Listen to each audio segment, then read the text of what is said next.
Seems that envy is my sin. Oh, what's in the box? What's in the fucking box? What's up, ladies and gentlemen, and welcome to another episode of What's in the Box.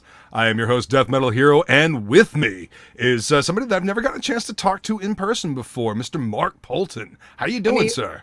I'm doing great. I mean, we've met in the ring before. We've met in the ring, yeah, but we've never actually gotten a chance to talk face to face. I'm glad we can put our deathmatch differences aside and talk comics. Because I mean, that's what we're here for. We're here for the love of comics, man. Yep. Absolutely, it's the thing that unites us. Yep, bringing us together. Absolutely. Thanks for coming to hang out, man. It's good to see you. That's a beautiful belt you've got there. Thank you. I won this the first ever Fragtober. I don't know if Shanghaied it from old Malin, huh? I'm gonna take the new one too. Nice. You just put him in a chokehold and just wait for him to pass out, or nice. Good call. Absolutely. It's awesome, man. So are you reading anything right now? I mean, I'd like to start off these shows just kind of like chilling, letting people know. I mean, people in this scene, chances are they know who you are. I mean, because you're the fulfillment king, So chances are people know you. But for those that don't, give a little background on who you are, Mark. Sure. Been in the industry 16 years. I started out, I wanted to be an artist, but my parents were like, we're not sending you to art school. You already know how to draw. Damn. But they dangled that carrot in front of me and said, if there's art classes that you can fit into your schedule in college, by all means take them. And there wasn't. But there was writing classes. So I just sort of fell into writing, and trying to break into the comic industry was like a mystery to me back in the late 90s, early 2000s. So I decided to do something I thought was easier and try to break into the movie industry, writing screenplays. Oh, damn. Wow. Well, so you looked at this one mountain and you're like, you know what? That's too tough. I'm going to go for this bigger mountain over here. Well, there was guys like Robert Rodriguez and Kevin Smith writing books telling you how easy it was to break into the film industry. And I was like, man, it does seem easy. So I followed their books. Robert Rodriguez's book, Rebel Without a Crew, especially. Maybe my favorite book I ever. Is great. Yeah, my favorite book I ever read. And nice. I just followed his instructions. I wrote a screenplay about my first girlfriend breaking up with me. It was called Give Me Back My Stuff. And I followed his rules, and I sent it out to every production company in the Hollywood creative directory. And I optioned a screenplay. Nice, dude. Yeah. Hell yes. Yeah. So in the teen comedy craze of the early 2000s, right. I optioned a screenplay. It never got out of the development, but I optioned it. I re-optioned it. Yeah. And that was the beginning of my writing career. Fucking rad, dude. Hell yeah, man. Yeah. And by then I started figuring out the comic industry and how to pitch, and more publishers had websites with guidelines and stuff. And that's how I broke into comics with my first book, Coney Waves, which I'm bringing back next year. Nice. March 2023. That's where your Twitter handle comes from.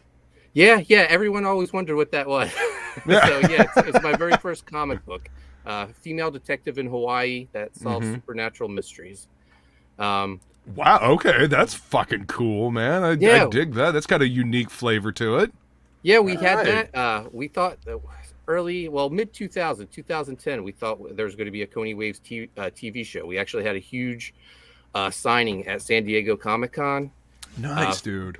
We announced the project. We had actress Melise Zhao, who is Dr. Light on The Flash. She was signed on. Oh, okay, yeah. Yeah, she was signed on to be Coney Waves. We did this big hour and a half signing at San Diego, on top of the world. I thought, yeah, I've made it. Here it comes, yeah. And no, it never, never materialized. But I always thought, that's a great project, and I think one day you will see it on the screen. But I'm just excited to get the new version of the comic book out there. But yeah, I've always dabbled with self-publishing and indie comics.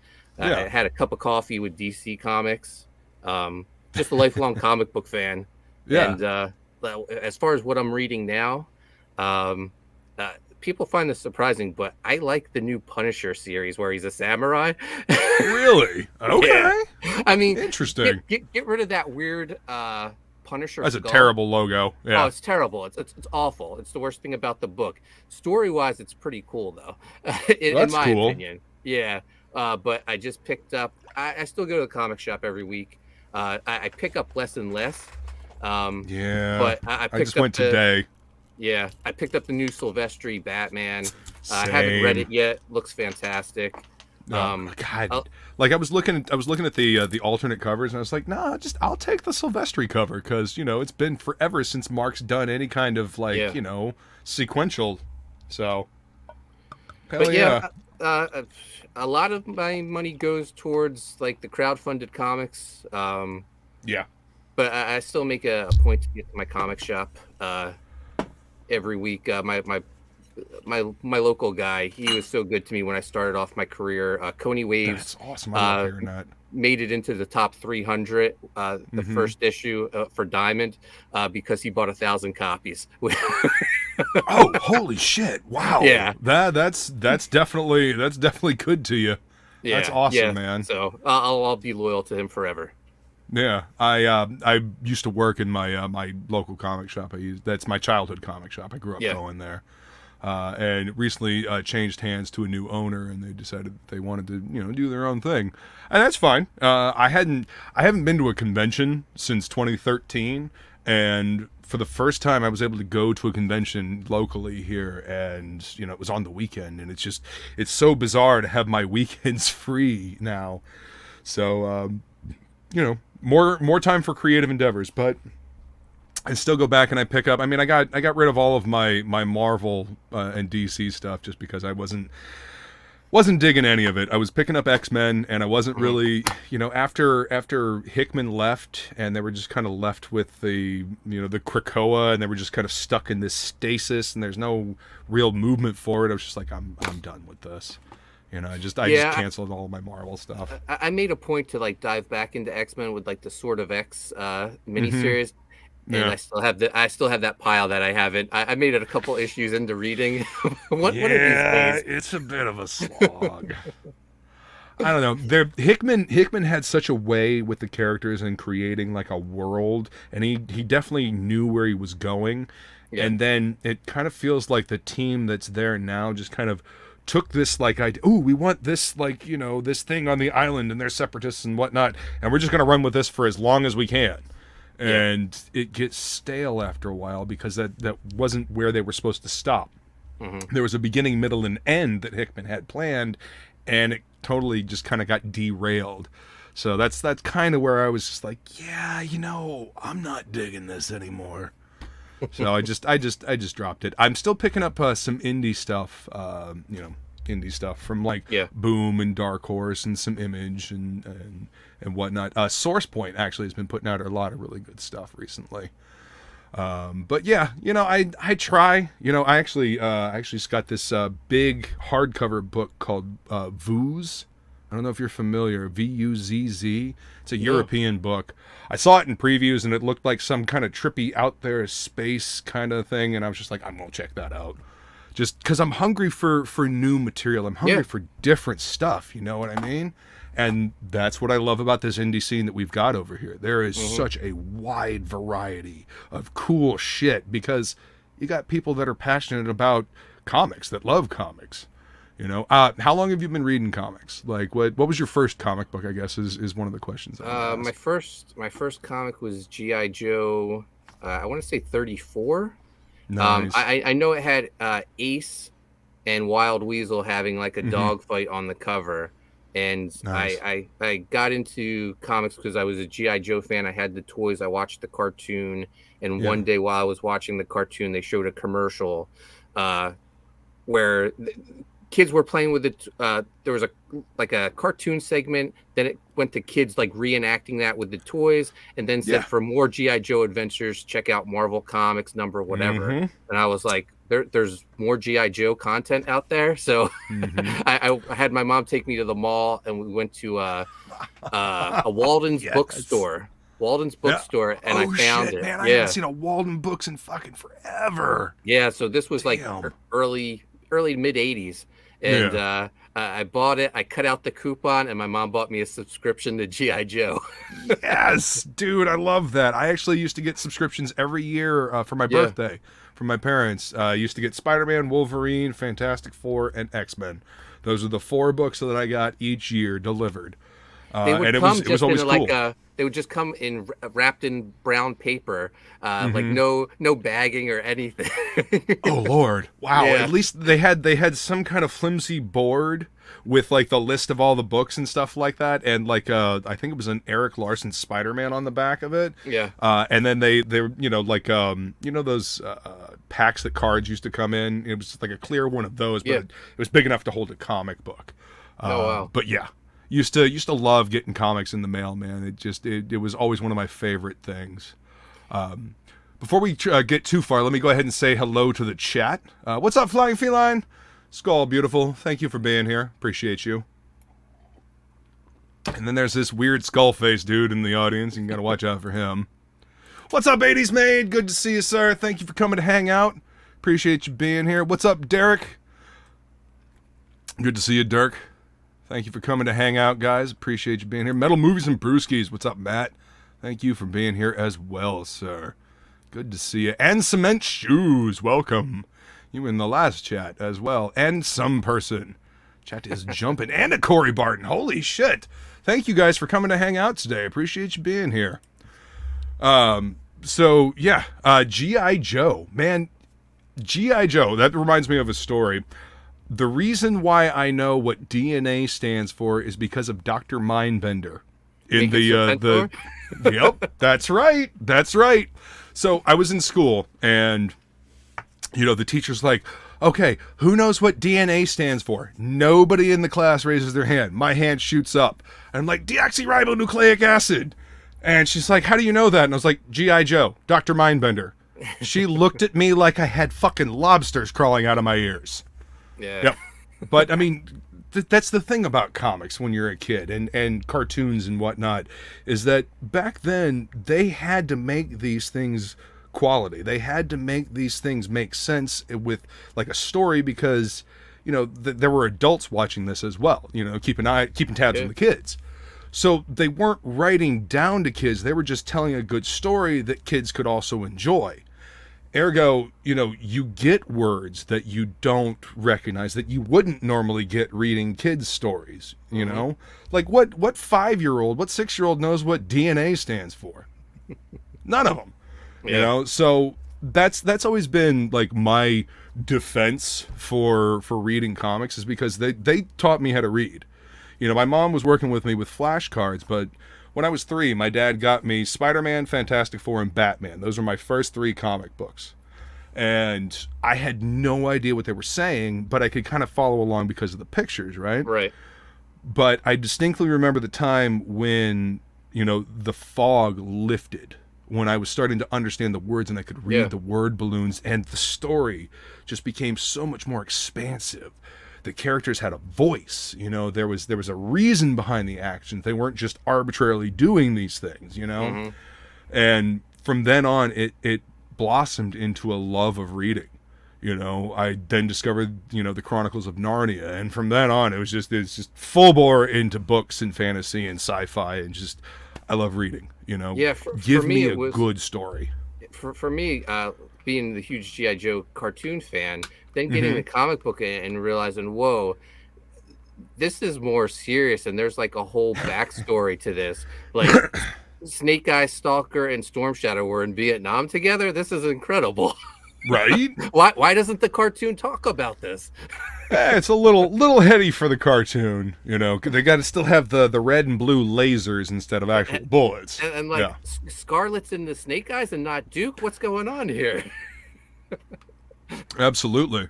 What was I going to say? Is that now? Was that back when Larry Hama was writing G.I. Joe? Yeah. Because that was kind of like the prime for the G.I. Joe comic that Marvel was putting out, right? Yeah.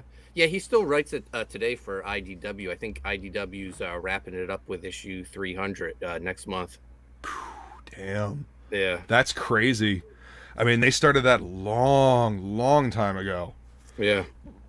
I do think it's cool that IDW decided to kind of continue the story that was started like way back in the day with the Marvel series. You know, yeah. I think that's a neat, tip of the hat to the fans, especially bringing Larry Hama back. Yeah. I mean, if there's anybody that understands those characters, it's definitely Larry.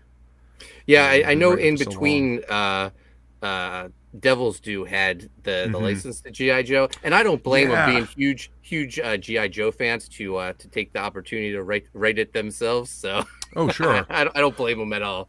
Well, I mean, I remember the J. Scott Campbell covers they had. I mean, Devil's Due was a big deal back then when those books were coming out. I remember talking to Josh Blaylock out at San Diego. It was probably 2007, and just talking about maybe it was MegaCon in 2007. Anyway, one of those two conventions in 2007, I was talking to Josh Blaylock and he was talking about his excitement for, putting out G.I. Joe stuff and like the covers and whatnot and just having fun with it. He was excited. And they just kind of folded up after they lost that license, didn't they?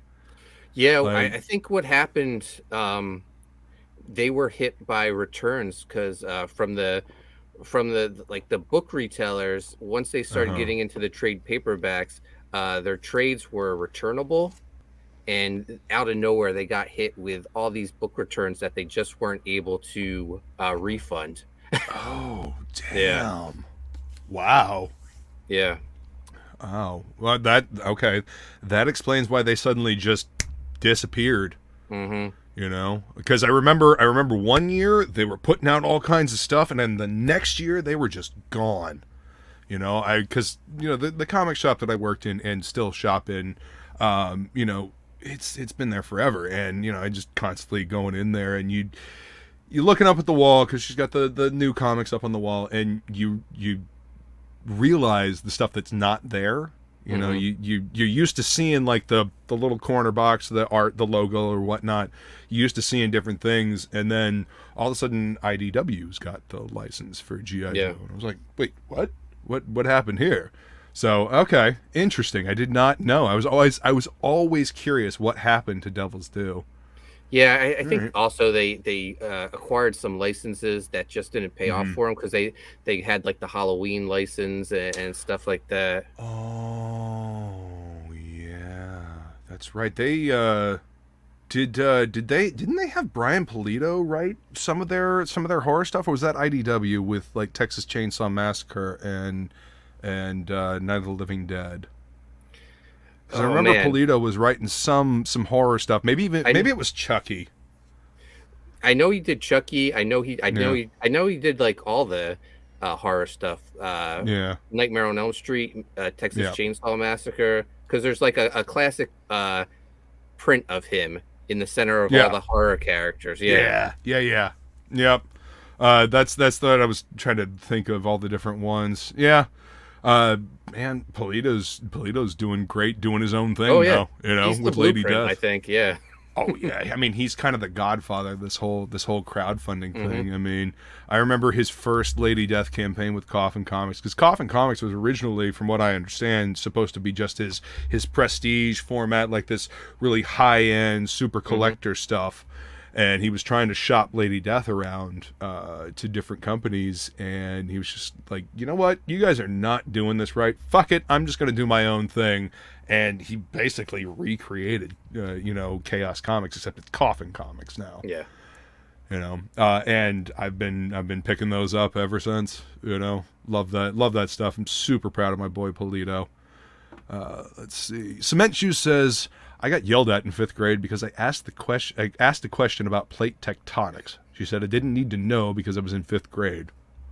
And I agree, Feline, that's ridiculous. Like, you're a teacher. Teach. Student has a question about tectonic plates.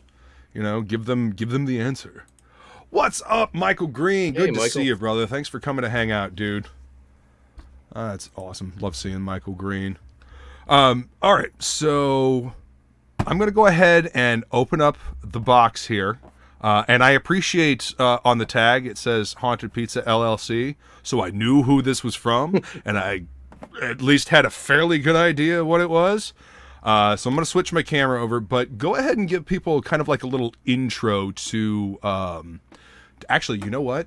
Hang on. I have the campaign page here, and I want to play the trailer for Viking Wolf before we get started here, so everybody can see this, so they know exactly what I'm talking about. And then after that, I want you to tell people what inspired the book, and if you have any stories about getting this book printed. Oh yeah.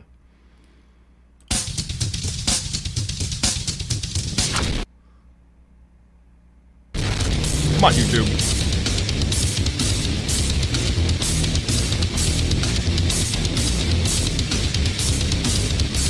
You made this trailer for me, didn't you? Yeah. Heavy as fuck.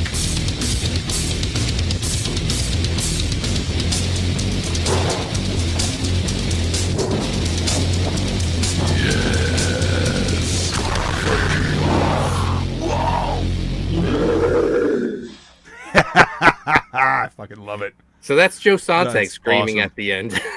That's what? That's Joe Sontag screaming Viking Wolf at the end. Yes, my dude. Yeah, he's another one of my metalhead friends, man. Love that dude. So, hell yes. Like the whole idea behind Viking Wolf, I wanted to make the most metal comic I could make, and that went for the trailer too. So after the trailer was made, I sent it to Joe and said, "Hey, I have this idea. Could you just scream Viking Wolf at the end?" Viking Wolf. Yeah. Yeah. Fuck yeah, dude. Yeah. So he killed it. I love that trailer. That's so metal. And who did is that his band that did the music as well, or no? So I found that music just on YouTube's free audio library. Really? Yeah. All right. Cause see, I have been scouring YouTube's library for stuff like that, and I found like, okay, this might be considered hard rock. This is getting closer. That might be considered punk. I have yet to find anything that's quite as heavy as that. So I guess I'm gonna have to keep looking.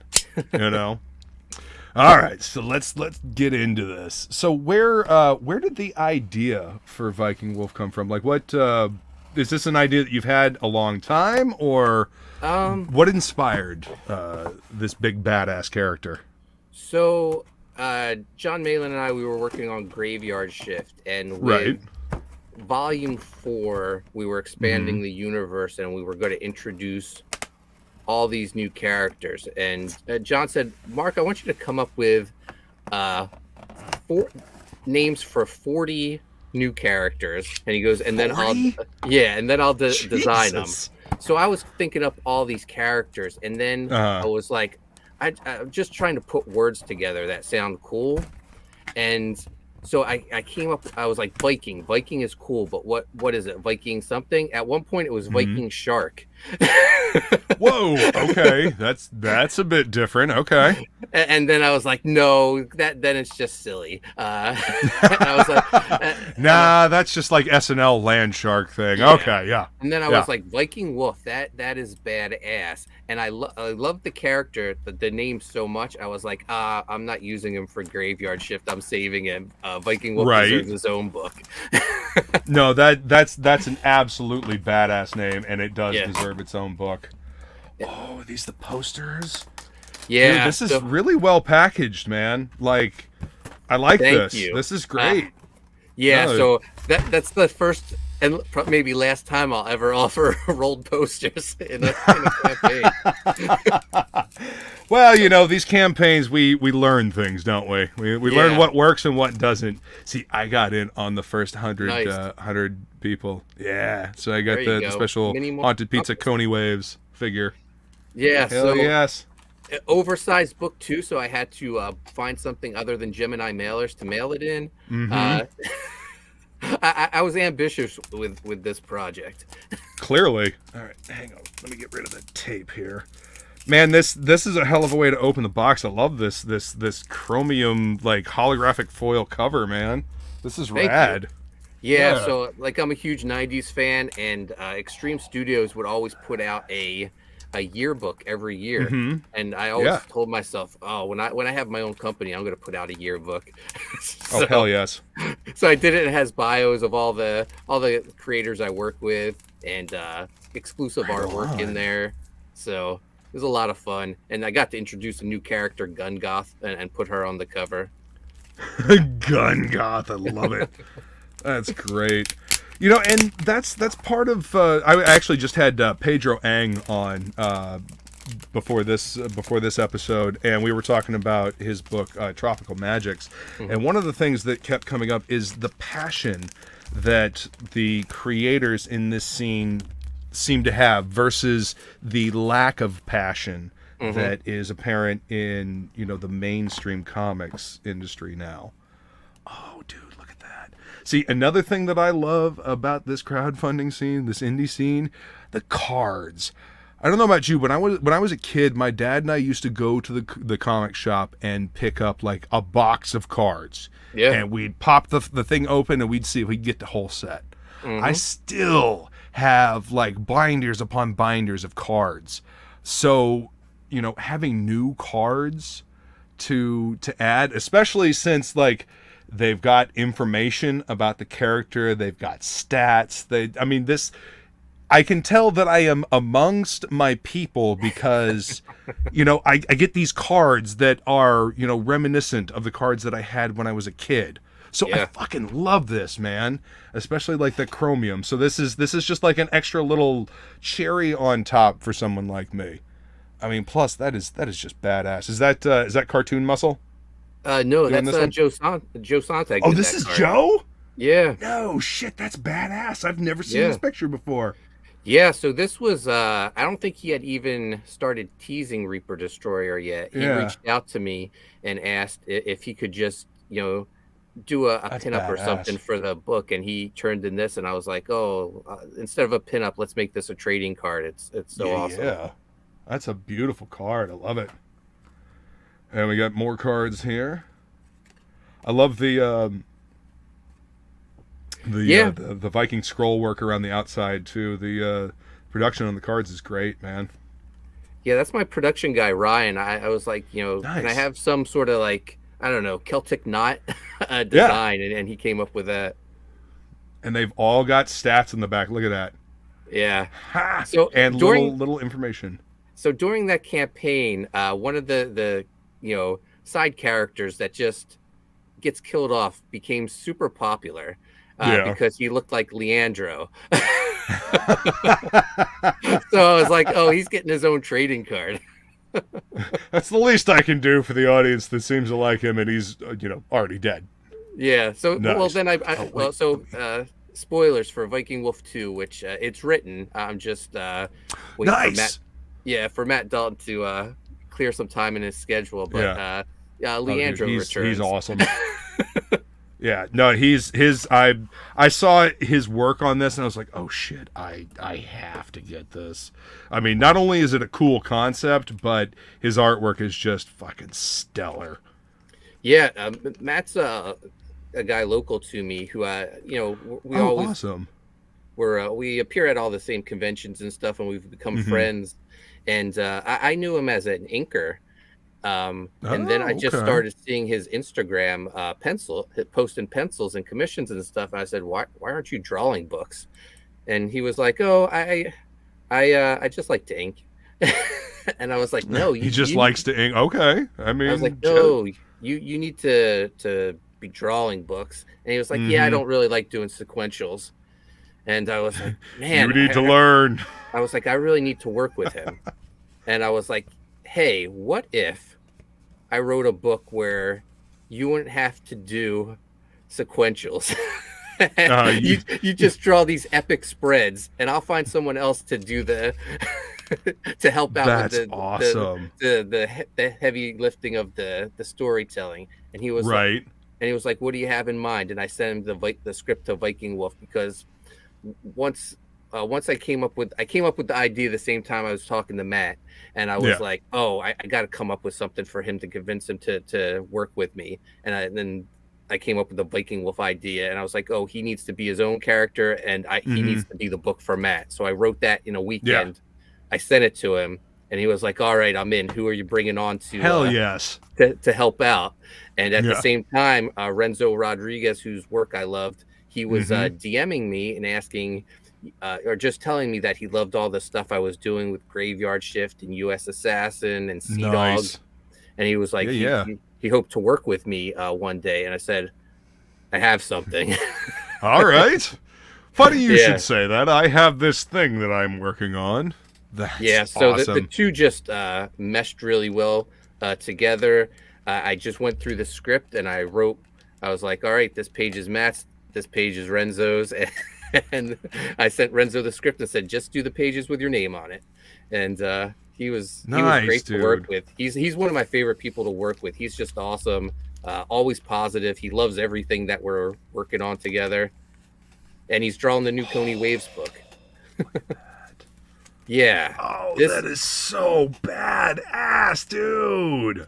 Yeah, so when we were closing out, I was in Michigan when we were closing out Viking Wolf. We were fulfilling Graveyard Shift 2 or 3. I can't remember which one. And John set up a stream, a closeout stream for me while we were fulfilling. Nice. And Kenneth Rockefeller hopped on. Kenneth is so cool. Yeah, he's so the best. damn good. And he's such a down-to-earth individual, too. And when we were streaming, he was like, oh, I'm working on this fan piece for you. And by the end of the stream, he was done it. And he was like, it's yours, Mark, whatever you want to use it for. And I was like, oh, really? That is just fucking rad, man. And so I made it like the $30,000 stretch goal. And then... what an epic piece, man. Yeah, and then after the campaign, Kenneth was like, do you need it colored, Mark? And I was like, if you color, I'm going to just use it as a cover for the Viking Wolf 2. And he was like, awesome, I'll color it. Just send me some copies. And I was like, what a gift from like one of the greatest artists around. Seriously, like one of the top talents of our time. All right, come on, plastic, let go. There we go. Okay. Whew, man, these are tightly wrapped. All right, let's see what this one is. Yeah, I had to buy like the smallest plastic sleeves to fit it in the boxes. Yeah. Oh, that's cool. I mean, but the posters showed up without a hitch, man. They look good. That's awesome. I mean, I'll have to roll them the opposite direction and get them to flatten out and whatnot. Yeah. But I mean, that's usually what you got to do with posters anyway. But that's fucking rad, man. Nice. Renzo did a great job on this. Yeah, Renzo's the best. I love the cuff, the spiked cuff. I don't know if you've seen the Sing Along of Doom, but I have a couple of these. Oh, nice. I'm quite fond of the spiked cuffs. Yeah, that's badass, dude. Hell yeah. I've actually got a book that I keep all of my posters and stuff in. That I've gotten from different campaigns, so it's kind of like a coffee table book. You just set it out, and people can flip through and see all the different posters and pictures that I got. Yeah, it's because I have bookshelves everywhere. I don't really have a whole lot of wall space, but if I put it in a book, then I can flip through it and I can look at it at any time and I can get inspired. You know, I'm making my own art books. Derek says I did some fan art for this. Yeah, we had We had a fan art contest on Joe Sontag's show with Sean Aaron. And stuff. And yeah, Derek was one of the winners. Nice. Derek does good stuff, man. I love his work. You know. And Odin Dasco says Viking Shark is almost as badass as Eagle Fang. Well, maybe we'll have to introduce him into the upcoming volume. Yeah. The little headbutting between Viking Wolf and Viking Shark, see who wins. Right. Odin is actually going to be on the show next week for a new book, awesome. Who Dis, with Unconditional Shove. Dude, I'm not sure where to start first, so I'm going to start with the yearbook, and then we'll dive into the main meat, Viking Wolf. I love the fact that it's oversized. I don't know if I noticed that when I backed it, but that's cool, man. I dig that. Yeah, I thought the artwork deserved to be presented in oversized once the pages started coming in. Right. Dude, yeah, the cover turned out. I love fantastic. the holofoil. And ooh, nice cardstock cover too. Is that signed? Yeah, that's my son. These are all signed.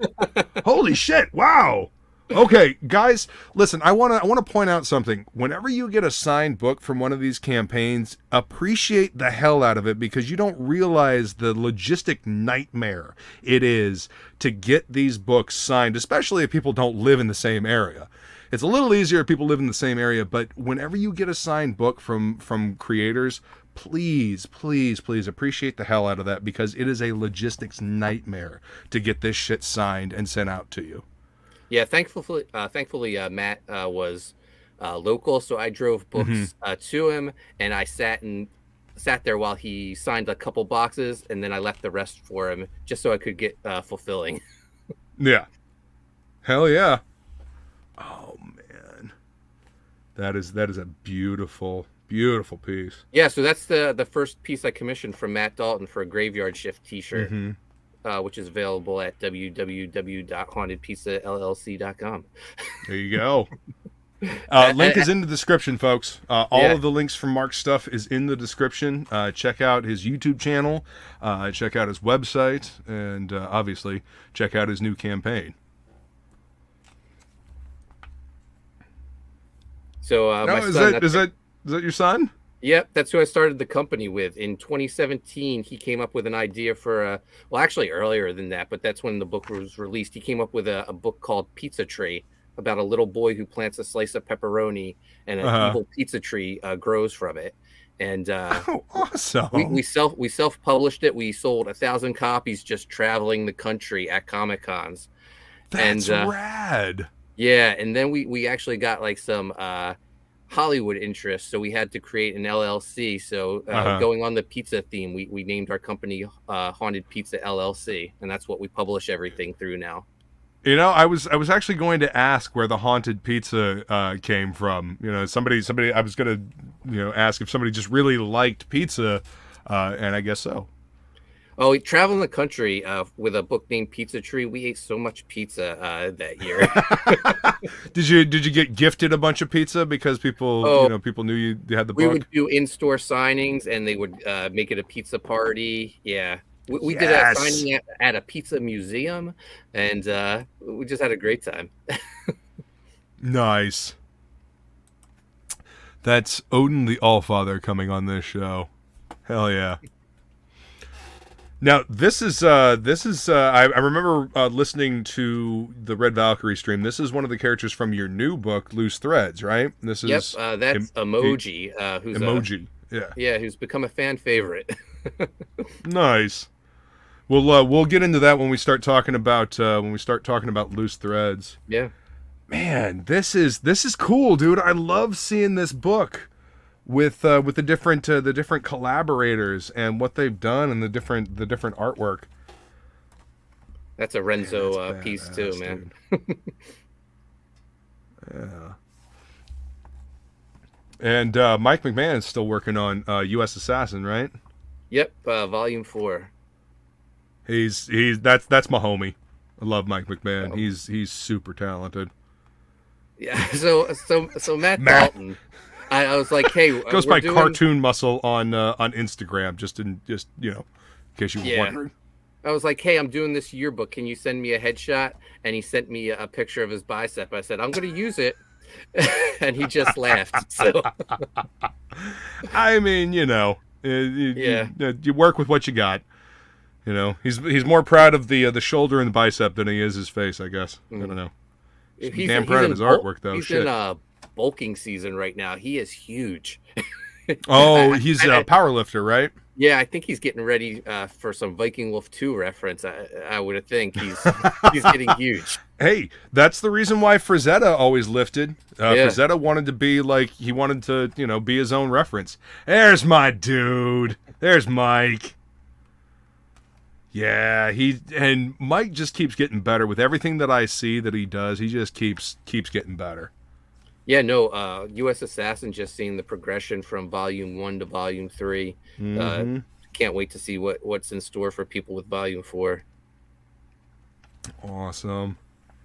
And there's Renzo. Renzo's got some clean line work. Damn. Yeah. Now, does he ink his own stuff or? Yeah. Wow. Yeah, that's beautiful. That's beautiful. And then Sean. Yeah, Sean, man, Sean's good. Can't wait for his book to come out too. Yeah, I'm super excited for him. Oh hell yeah, that's cool, man. I like stuff like this. You know, and like you said, it reminds you of the old Extreme days when they did you know, the yearbook. And here, the main event. Look at this. Look at this oversized book. Beautiful, man. Love the feel of it. You went with the Jose cover. Yeah. I love the composition. You know, I love the composition of it and like the blood splatter. I don't know. Something about this cover just grabbed my attention. Yeah, I first took notice to Jose during our Graveyard Shift fan art contest, and I saw his piece, and then I reached out to him to do the Viking Wolf cover. So yeah, do that fan art, guys. People take notice, and you might get a job out of it. Oh yeah. I mean, yeah, absolutely. You know, just have fun with it. You know, that's what I've been doing with some of the fan art that I've done. And, you know, and Jason hired me to do cards for Absolute Book 1, or not Book 1, but Book 2 and Frog G. That's awesome. Just finished Sir Nuno's card, the bad guy, and then the kind of another antagonist, the Voodoo Priestess. So, yeah. Do that fan art, guys. Show the love and put as much love into it as you can. Dude, this feels good.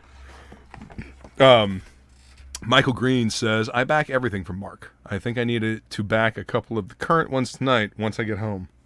Thank you, Michael. Nice. I've known Mike for maybe like 20 years. Oh, damn. Really? So that's awesome. We're all, like, everyone I work with almost, we all came from the Rob Liefeld message boards. Right. John Malin, Mike McMahon, Greg Poulton, our colorist, Anthony George, Mike Green was there. Just so many talented people were on those message boards, and we've all stayed close over the years. That's awesome, dude. Yeah, Mike actually came to, I think, my very first San Diego Comic-Con appearance. Mike came just to see me, so... Yeah, I've known Mike for a long time. I've known Mr. Green since the early days of the Couch Doodles channel with Fraga.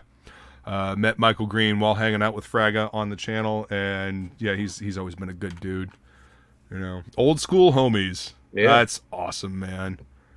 You know, I love that stuff, and it's so cool to see just everybody kind of coming together. And it's because we all love comics, and we're kind of disillusioned with what's going on, you know, in the mainstream. So here we are in the indie sector, and look at this cool shit. I mean, look at the coolness I have in front of me. And you guys saw the last episode of What's in the Box, the stuff that I got from Pedro. So I mean, this is where the passion's at. This is where the creativity is at. This is where the new ideas are being forged. And ain't nobody going to tell me otherwise. Man, look at that page. Wow. So wait, is this whole thing in black and white? Yeah, so you bought the black and white, yes, black, white, and red edition. Right. Oh, dude, I am a sucker for line work like this, like black and white line work with like spot colors. Mm-hmm. Yep, that's why I got this, just because I love seeing the details. Like, look at this texture on the axe here. I don't know if my camera is going to do it justice, but the texture on the axe here, and just like, you know, this dude's face getting fucking obliterated. I love, and like, don't get me wrong, colorists are amazing. The stuff that they can do and the way they make artwork pop. But being somebody that works with pencil and ink on paper, I love this shit. I love being able to see the line work and, you know, where the inks went down and just the texture put in, unadulterated by the color. You know. Oh, this is beautiful, man. I cannot wait to dive into this. So, how many of these Viking wolves are you gonna do? Like, what's the story? Is this a one and done, or do you have like an arc for this? Yeah, this is part one of an arc. Yeah, half head. I love it. I love it. Yeah, Renzo and Matt were having a lot of fun. So when I started writing volume 2, I asked, what do you want me to add for you guys? And Matt said, add more gore. And Renzo said, add more sexy ladies. So nice. Volume 2 has even more of both. Gore and sexy ladies. Oh, speaking of which, look at that fucking beautiful 2-page spread. Now, this is probably going to be the last couple of pages I show you this, because I don't want to spoil anything for anybody, but god damn, will you look at those inks. Yeah. Like the hatching and the cross hatching and the texture, man. I don't know, I love this shit. That is beautiful. So, when do you think you're gonna? Oh, you're waiting on Matt to get ready or have time to work on this again. Yeah, right? Matt had some stuff going on this year, so hopefully soon he'll be able to get started. We actually had some recent Viking Wolf fan art, so I sent that to Matt. Hopefully it lights a fire under him and he'll get started soon. Hey man, we got fan art coming in. I'm just saying, you know, these people are chomping at the bit for this. And I got this great Kenneth Rocafort cover too. So oh shit, it's just piling on the pressure. Yeah. In the meantime, I put Renzo to work. He's drawing the new Coney Waves book. So nice. Yeah. When are you thinking you might do you have a sign up for the new Coney Waves book, or are you still in the planning phases? Yep, there's a sign up for Coney Waves. We're launching in March, and then I have do me a favor, book. drop the sign up in the private chat so I can sure. I can drop it for the viewers so they can go ahead and before sign that, up for that. I have another book dropping in January called Hurley's Heroes. It's about a guy who dedicates his life to helping others after receiving superpowers nice. from his superhero organ donor. Oh shit! Okay, yeah, that's a bit different. All right, I dig that. Yeah, I thought that was something that's never been done. Yeah. By the way, this little figure is fucking rad, man. This dude's gonna sit over, right over here on next to my skulls and whatnot, and he's gonna keep an eye on me while I work on stuff. So making sure I'm doing good work. Yeah, the whole idea about that was I was just trying to create something that would create some excitement with the campaign, and also like poke fun at, like, I don't know, people call me the moral compass and stuff. So I just want everyone needs their own little moral compass. So well, that's good, because I don't have much of a moral compass. I'm kidding. So I offered that. I don't know to if you the guys first. Can read it there. Yeah, I offered that to the first 100 backers of Viking Wolf. Yeah. And I'm bringing that back. I'm bringing back the minifigures for Hurley's Heroes. Nice. There's going to be 100 free Hurley minifigures. He comes with a hoverboard. And okay. But it's not the first 100 backers. It's going to be the first 100 backers of we're offering 3 connected covers of my whole universe. You have to buy that 3 cover set. Yeah. And it's drawn by Chris Graves, who's my workout buddy and one of my best friends. Awesome, man. I love hearing that. You know, like I'm working on this cool thing. I've got this cool idea, and you know what? I got a buddy of mine that's like my best friend, but he's also able to do the work. So, able to pass the work along. I love hearing that, man. 'Cause, working on stuff like this, if it's a passion project for you, and if you got a buddy that is really into this shit as well, like really loves comics, it becomes a passion project for them as well. That passion is infectious. Yeah, no, Graveyard Shift opened, just created so many more opportunities for me to do all these other books. So I was like, let's bring all my friends with me, and working with Mike McMahon, Greg Poulton, Sean Aaron, Chris Graves now. So Yeah. Yeah. I'd rather work with all my friends who I know I can keep tabs on. Right. Well, and you know these people. You can work with them. And with your friends, you can be honest with them. You're like, yo, this didn't turn out quite as well as I had hoped, and they'll be like, all right, well, let me redo this. And it's not like a walking on eggshells thing. At least I hope not. Because with your friends, you should be able to be honest. Yep, we have good enough a relationship where we can do that. Fantastic. I love hearing that.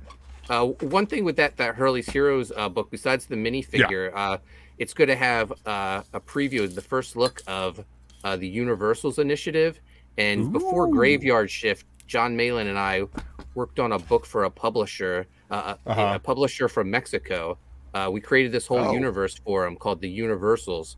They own the trademark for Universals in Mexico, but someone in the U.S. released a comic called the Universals. So I had to add the initiative to the end of it. Right. But it was never published. And that was like 12 years ago we worked on this book.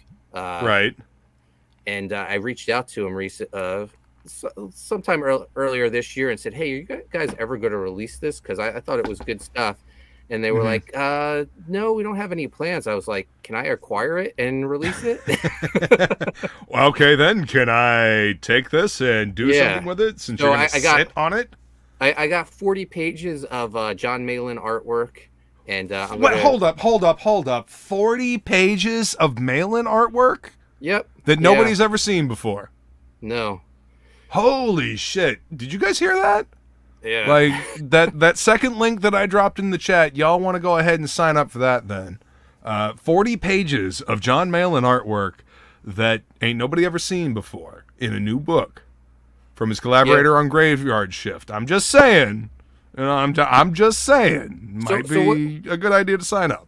What's crazy is, like, they never published this book, but one of the owners of this studio, he created, he's an architect with his day job. He built a chain of comic book themed restaurants in Mexico, and they use these characters for the menus, and they have life-size statues of them in the stores. What? And what? Holy shit! What?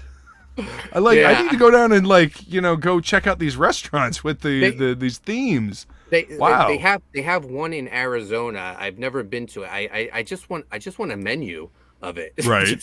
Because the book was never published. I was like, I want these guys in print. So at least thankfully I'm gonna finally get it out there for, I've had friends who've been waiting for this book for a long time.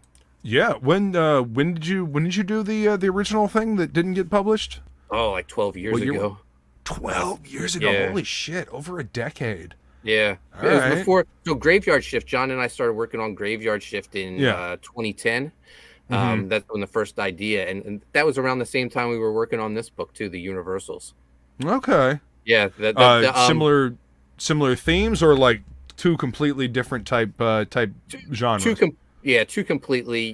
Nice. Graveyard Shift more horror based. This is more like classic superhero based.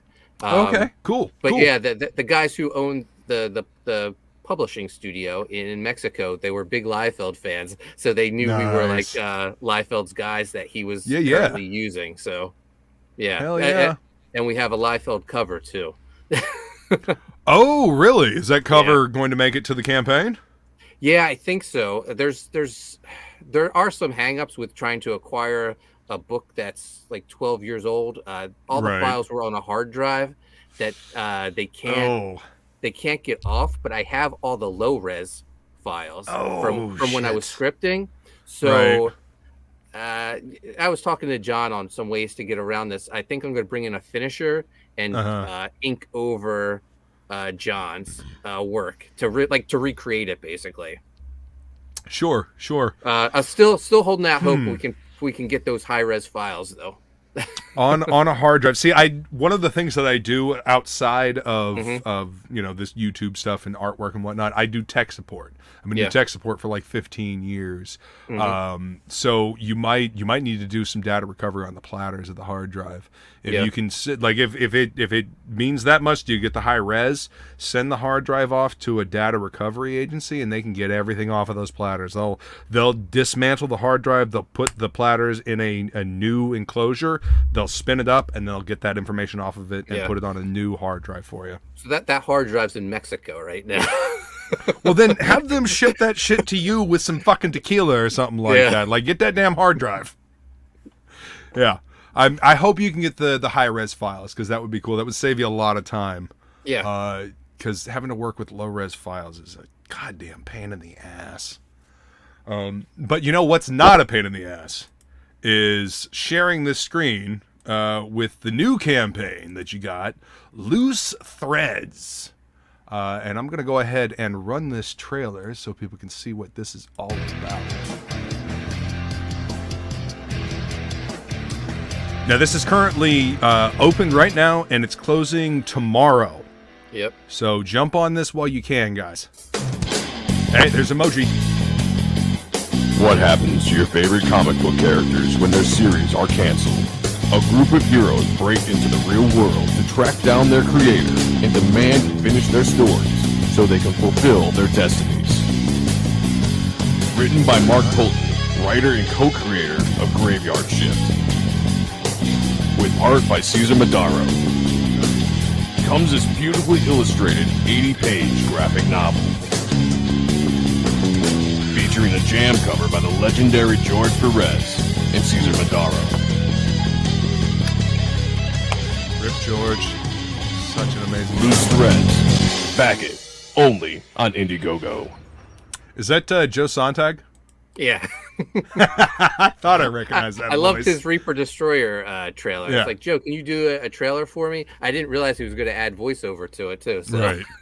Hey, sometimes when you got the voice, if you got the gift of gab and the voice to do it, you just roll with it. Yeah, 100%. Yeah, that's cool. Wow. Yeah.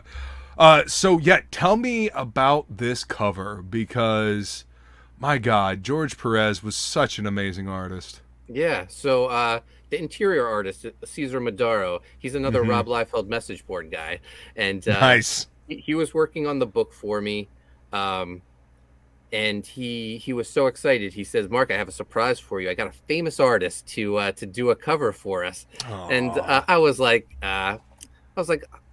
I'm gonna act surprised, but I have a feeling his idea, famous, isn't the same as mine. Right. And then I don't know who I was expecting, but I had no idea it would be George Perez. And when he unveiled this to me, I was blown away, because George Perez isn't like just famous. He is like one of the most famous. He's a fucking legend. Are you kidding me? I put him in the top 3 of all time with Jack Kirby and Neil Adams. Yes. So 100%. Like that man, just his page layouts and the sheer amount of characters that he could fit into a page and still have the page read clearly, you know, always just blew my mind. Yeah. What's up, Mike? What's up, Mike? In George's last trip to Spain for a convention, Caesar was there and approached him about doing this jam cover where George would draw our main character, Queen Madeline, in the crystal ball. Caesar would draw everything else around it, and George went for it, and he actually drew it like 2 hours before he had to meet some other artists for dinner. Wow. Yeah.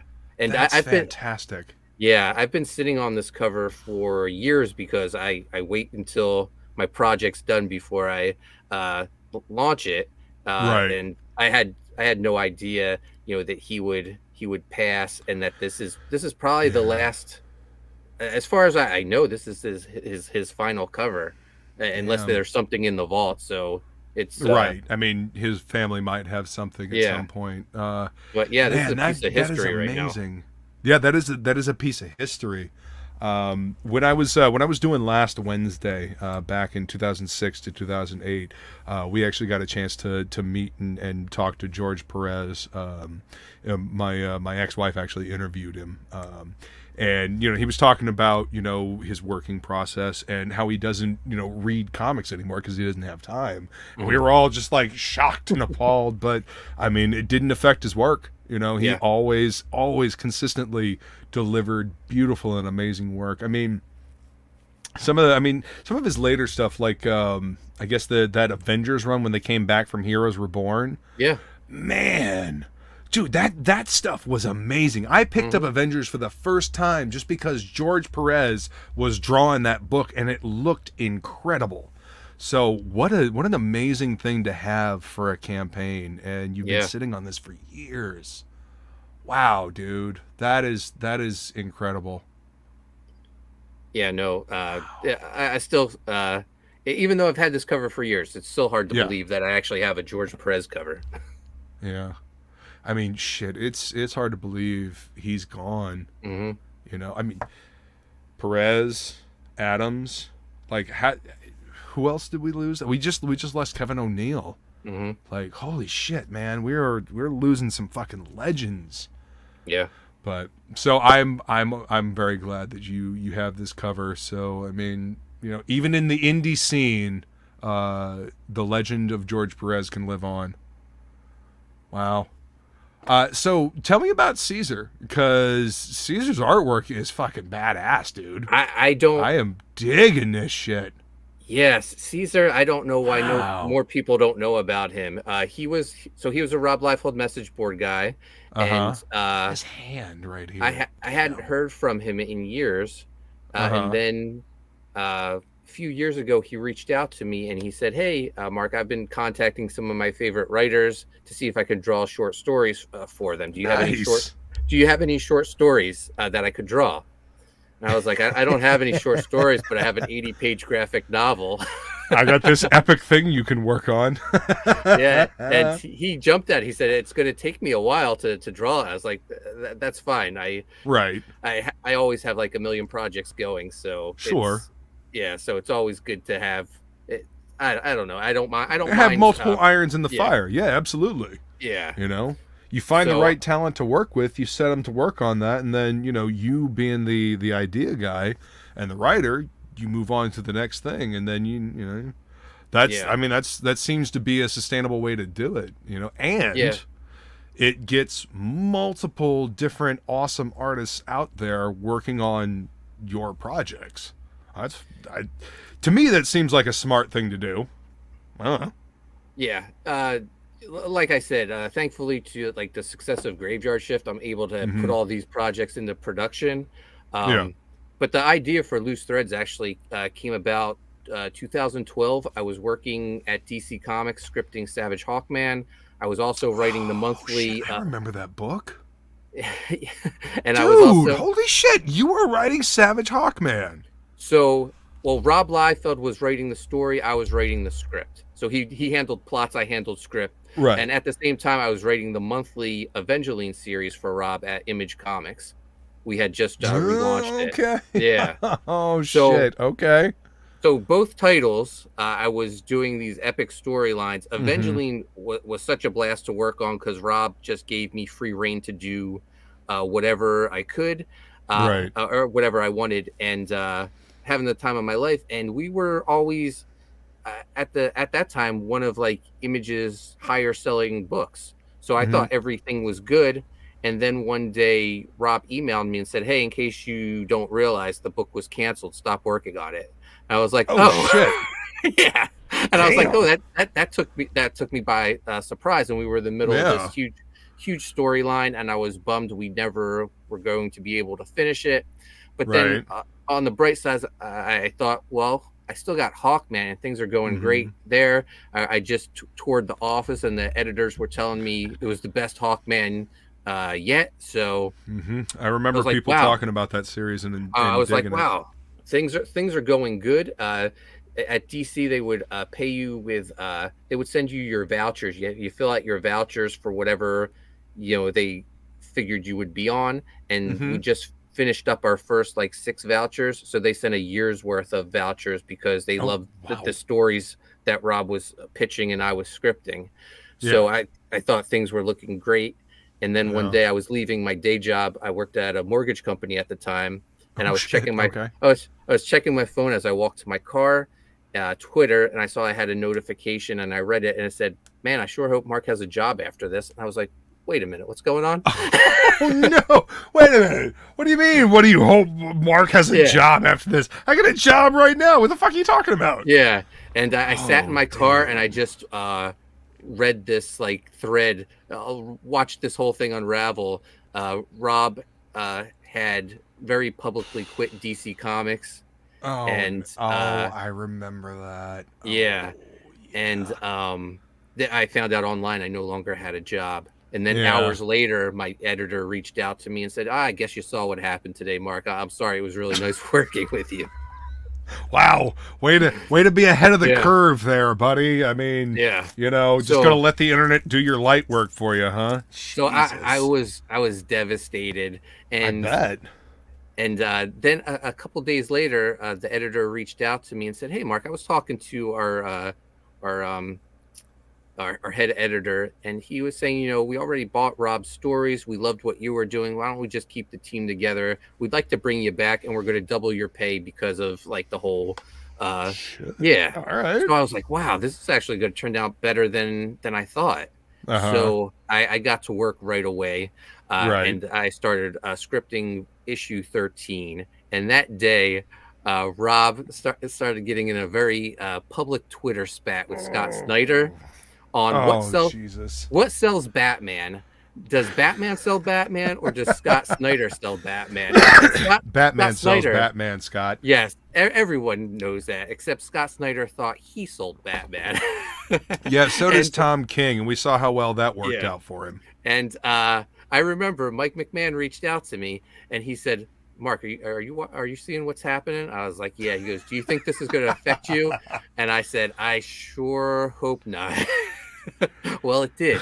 Lo and behold, the other shoe fell. Yeah. And I suspected it was going to affect me, so I finished issue 13 and turned it in so I could at least get one script. Right, so you can get paid. And sure enough, the next day, the editor called me up, said, "Mark, how you doing?" I said, "Oh, I'm doing great. I just turned in the script for issue 13. He goes, "Well, I hope you're doing great after this phone call. We're going to have to let you go." And I was like, "What?" Guilty by association. Yeah, he was like, Dan DiDio isn't happy with Rob, calling out Scott Snyder. We can't fire Rob, so we're firing you. He goes, "But officially, if anyone asks, we're letting you go for miscommunication." I was like, what does that even mean? Fuck that shit. No. Fuck that noise. You letting me go because of guilty by association. Eat that shit, fuckers. Nuh-uh. Yeah. So, damn. So, if I didn't think I could have felt any worse after getting fired the first time, but getting fired the second time in the same week on the same comic. Doing nothing. for being told I did nothing wrong. I was so bummed. And the official story is you were an asshole. I'm sorry. What? No. Yeah. The official story is you people are assholes. Yeah. Wow, dude. You know what? You're better off over in this indie sector being able to do what you want, make what you want. I mean, fuck the corporate. Seriously, fuck the corporate. Everything worked out. Shit. And we saw how well that worked out for Dan DiDio in the end, right? I mean, what's he doing now? I'm just saying. So I was bummed, and it wasn't really about the job. It was about the work, because I loved working on Hawkman, and we were in the middle of this epic story. And I actually was naive enough to think, what's going to happen to Hawkman now? And it got me thinking, that's not a bad idea for a comic. What happens to comic book characters when their series are canceled? Mm-hmm. So I that's how Loose Threads developed, and like the main characters, Queen Madeline is Evangeline, Bronze Eagle is Hawkman, and I built this story around these characters that I didn't have closure with, and I got the chance. They're out trying to fulfill their destiny, and dude, that's awesome. Yeah. I love that. I love that. Weird. Thank you. It's weird how it sort of mirrors what's going on now, where, a lot of these mainstream creators, no longer had jobs, so they had to go and create their own destiny and self-publish, and it's what we're doing now. So it's the book has multiple meanings to me. It's got layers, and it's something personal to you because this was you're telling a story. Like you said, it wasn't just about the job. It was you were working on this story. You were going somewhere with this, and when you're a writer and you're working on a story, I mean that shit sticks in your head. You think about that plot hook. You think about where these characters were supposed to go, and the whole tragedy of not being able to tell that fucking story. Yeah, these characters mean a lot to me. I mean, just look at the universals. I went back from a project 12 years ago to see if I could acquire it, just because I want to see it published and I want to see that story, released so people could read it. This is what I'm talking about, guys. Passion for the stuff that you're creating. That's what I'm talking about. That's why I love this fucking indie scene. You got creators that are passionate about the story. 12 years. Been sitting on this story for 12 fucking years. And, cares about these characters and that story enough to go through the rigmarole of getting the licenses and everything so he can bring it to you and tell that story. That's what I'm talking about. That's why I love indie comics. This is where the creativity is at. This is where the trails are being blazed. This is where the passion is. And if you're anybody that has, grown up loving comic books, reading comic books, you understand that. Working in the comic shop, I would see people coming in and, I've been watching the Marvel movies and I'm coming to check out the books and whatnot. Right. Cool. Come in, check out the comics. But here, check out these indie books over here. I mean, the Marvel comics, you watch the movies, but no, these indie books over here have much better stories. That's where I found myself working in the shop, pointing people towards more indie stories because, it's more entertaining, Yeah, like you said, this is a passion project for me. It's my most personal story. It's I don't know. It's giving me closure on a chapter of my career that was maybe the worst part of my career ever. God, that I cannot imagine. The heartbreak of being fired at first because you're working with Rob Liefeld and Rob is who he is. He's a firebrand. He's a firecracker. He is passionate about his stuff. Yeah, and he is not afraid to tell you how it fucking is. And that's one of the things I love about Rob is that he's no bullshit and he'll tell you like it is. Yeah. So, DC didn't like that. So you, guilty by association, get fired as well. And they're like, oh, you know what? Maybe we'll pull you back just a little bit so we can continue telling this story. And, the elation of being lifted back up. And then, you finish that script and then you see shit hit the fan on Twitter and you're like, oh, God damn it. Yeah. And then fired again. So, I mean, I cannot imagine the up and down roller coaster of that fucking nonsense, dude. Holy shit. But again, it worked out, it worked out in your favor because now you're able to control your own destiny. You're able to tell the stories you want to tell without any fucking oversight, Yeah, no, I wouldn't change things at all. The last 5 years with crowdfunding, success of Graveyard Shift led me to do U.S. Assassin, Viking Wolf, Sea Dog, create a company with my son. I'm living the dream. Dude, I find that really fucking cool. Making an LLC with your son and creating a comic book character and taking that around and selling that I find really fucking cool. Yeah. Any chance we'll see that book show up on one of these campaigns, as a little add-on or something?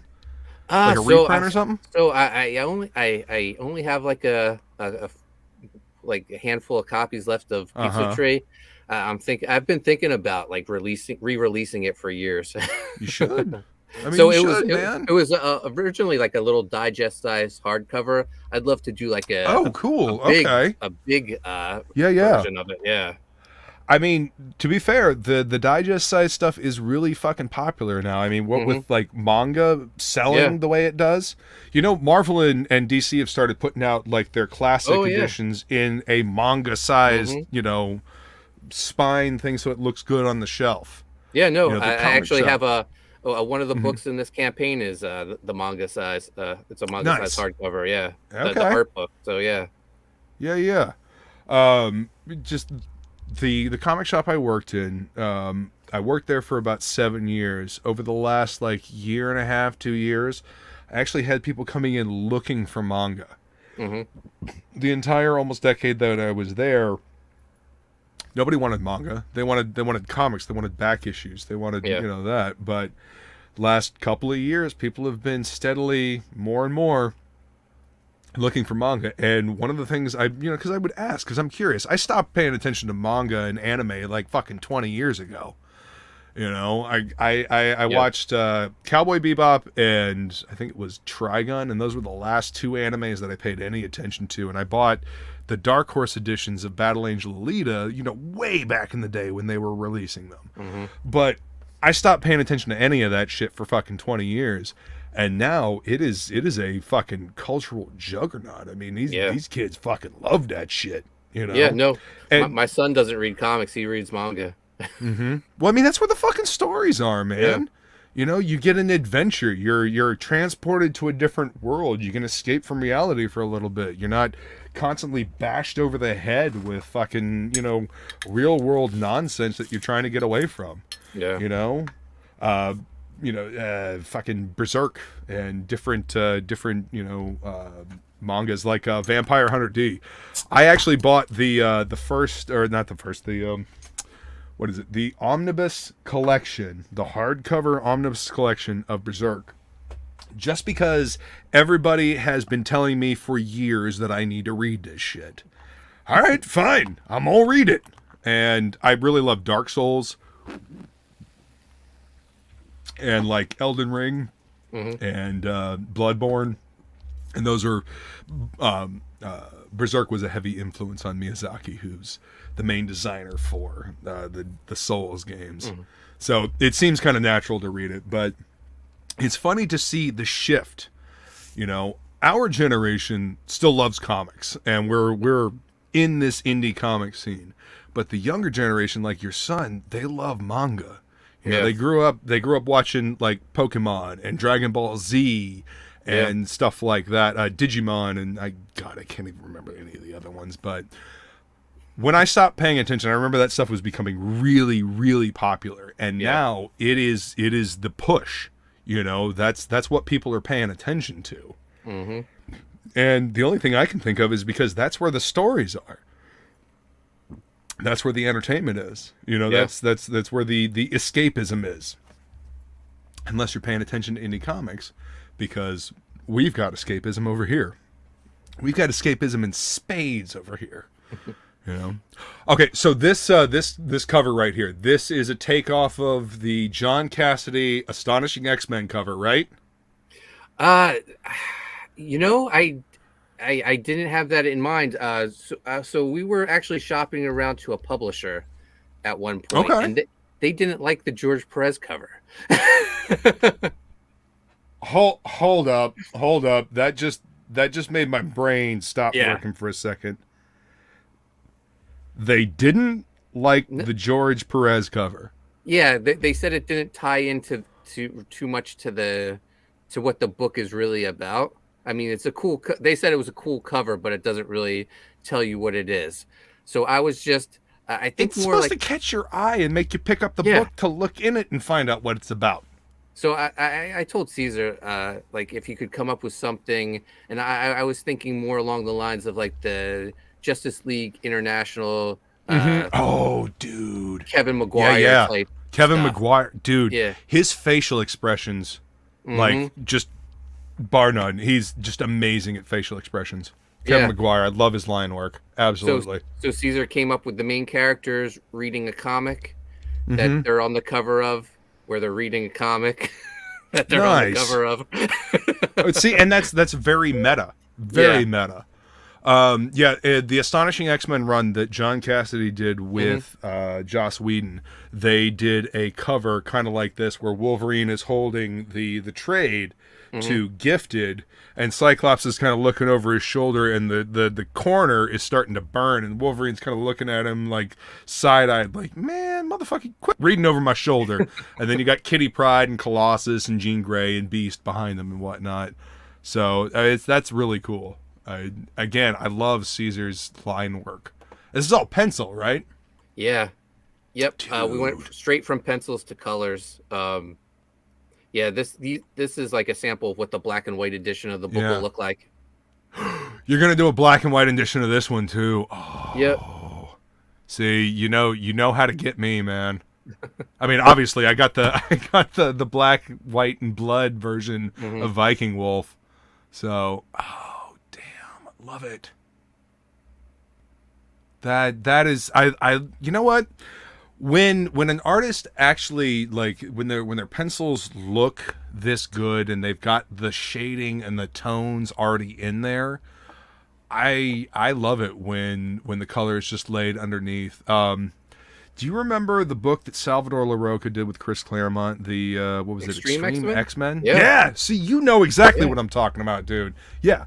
It gave that book such a unique feel to have the colors laid directly, over his pencils. And I'm feeling that you're getting the same kind of thing. Look at this, guys. Yeah. Look at this. So look at the layers here and the color behind this. This is fucking awesome. Such a unique feel. Yeah, the colorist is Anthony George, who's the colorist of Graveyard Shift, and nice. Such a drastic contrast on the colors, because Graveyard Shift's very bright 90s. This is more muted. Sure, but he colored the Chris Graves variant cover as well, and that's like his more it's the other way right this there. One, right? So same colors, but he's working to the strength of his artists. Yeah.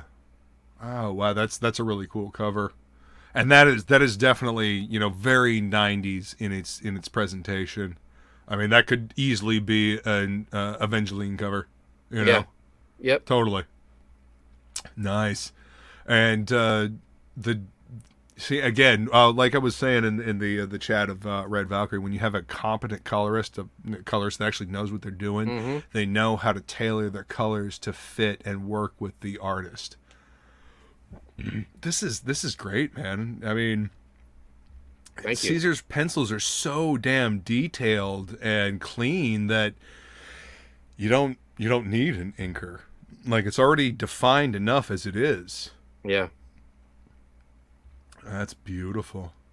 All right, tell me about the Emerge, the art of Heather Martin. Okay. Yeah. Okay. Heather's a friend of mine. She's done pinups for my books, Loose Threads, U.S. Assassin, Black Owl. When I found out her story of how she took up art sort of as therapy while she was going through chemo, she's had 6 different bouts of skin cancer. Shit. I loved I loved her art even more, and I wanted to publish this book for her. So it's awesome. Manga size 5.5 by 8.5, hardcover. 48 pages, beautiful book. Nice. And it comes with a 3 postcard set of all the pinups she's done for Haunted Pizza. So right on. Yeah, that's a sample of one of the pages. I just love this piece. A nice, that's really cool. Darkness and light. I feel like that is. Oh yeah, death and life. Yeah. That's cool. Very graphic, and that's 2 of the postcards that it comes with: the Black Owl piece, the Bazooka Dog piece for U.S. Assassin, and she's working on the Necro Dragon for Loose Threads right now. Awesome! Again, you get to work with your friends. You get to help out your friends, dude. That's fucking rad. I like that. I like that a lot. And these are fucking cool. All right, so add-ons, foil trading card with the villain emoji. Yeah, emoji. Once people started finding out about this project, he's the character that they all seem to gravitate towards. Which I almost wish I didn't have the book done in advance, because I would have beefed up his part.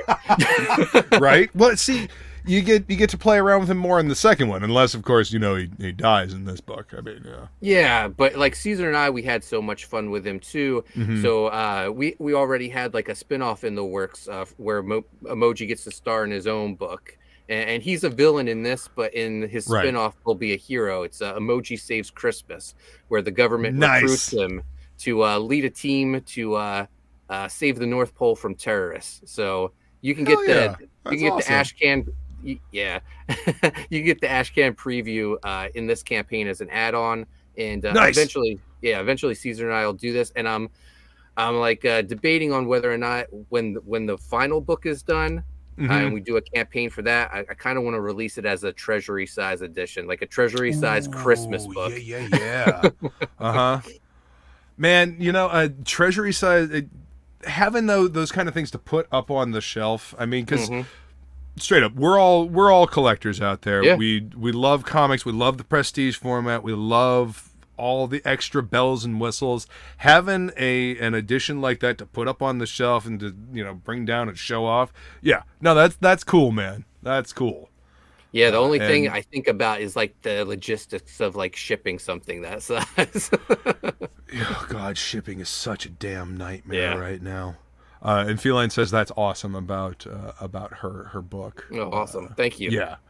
Yeah, that is really cool. I think that's an awesome thing that you're doing and getting her stuff out there. Let's see, and so that's a page from Emoji Saves Christmas. Oh. Damn, dude, Caesar's so good. I love the line work. I just love the little faces he puts on Emoji's masks and stuff. Yeah. Well, I mean, because, otherwise it's a blank slate, but you got the little screen there, so you can put, like, and his name is Emoji, so, I mean, might as well use it literally. Yeah. No, that's cool, man. I like that. Oh, shit. Sticker by 6 a.m. for the first 100 backers. Deathmatch King. I mean, I guess technically I'm the deathmatch icon now. I passed the title on to you. I mean, according to the website, I'm the deathmatch king. But I just like I said, I sicked the zombies on you, and then I absconded with the crown and the cape and everything, and I just took off. So we'll see what happens later, dude. That I got to tell you, that shit was so fun to be a part of. Like I love the CG wrestling thing. Like I'm personally not big into wrestling, but I have a bunch of friends that are into it, and just to see like the kayfabe and the fun that people have. I mean, it's so cool. The storylines and whatnot. It's something for people to get involved in and to have fun interacting together. So, I mean, I'm super happy to be a part of it, man. Yeah, it's been a lot of fun. I don't think Six gets enough credit for like all the work he puts into that. Six is such an underrated. I mean, I realize he does, stickers for everybody and whatnot. Everybody knows his giant collage and whatnot, but he really is just, in my opinion, underrated in his talent and ability. No, when his campaign comes out, I feel like everyone needs to back. I've been harassing him like relentlessly about his game on iOS. I don't have an iDevice. I've got an Android, and I refuse to buy an iDevice. But I want to play his fucking game on iOS. And he's like, dude, I can't put it on Android. They will literally like kill me or something. I'm like, God damn it, man. So yeah, I'm super proud of Six. I can't wait for his book to come out. Starfetch is gonna be fucking great. But yeah, that's my dude. I love 6 a.m. He's good peeps. All right, and stretch goals at 10,000 backers. You get a Queen Madeline trading card. More badass artwork by Caesar here. Yeah. And then at 15,000, Emoji versus Bazooka Dog and U.S. Assassin. Oh, Bazooka Dog, U.S. Assassin, and Sea Dog. Oh, shit. Emoji's taking them all on. I wanted to see Caesar draw some of my other characters, so I came up with this idea. And I just love it. Like, U.S. Assassin has a regular size hammer. Sea Dog has a slightly bigger one, and then Emoji outdoes them with this huge mallet. The comically huge hammer. Yes. Nice. Okay, so Emoji's kind of like your Deadpool type character, right? Like, yeah, can do the kind of off the wall stuff. Yeah, so going back to like Nice. how I have my Evangeline and my Hawkman. When I was writing Hawkman, we were using a character Pike, a Jim Lee character from Wildstorm. Yeah. Pike. I remember Pike. Pike was a Deadpool ripoff. So Emoji is my Pike. You think? Is my Pike / Deadpool ripoff. But actually, I think Emoji is cooler. Oh yeah, Emoji's definitely cooler, especially in the design. I mean, listen, I used to love Wildstorm back in the day. Yeah. I have almost an entire run of Backlash, and I remember seeing Pike show up here, there, and everywhere. You know, like in Wildcats and like the Kindred and shit like that. But yeah, no, Emoji's definitely a cooler design. Pike just looked like a Deadpool ripoff. It's funny. So when I was scripting Hawkman, when we got to Pike, I was like, Rob, what do you have in mind for Pike? He was like, Mark, he's Deadpool. Just write him as Deadpool. And I was like, okay. he's just Deadpool. Just write him as that, you know.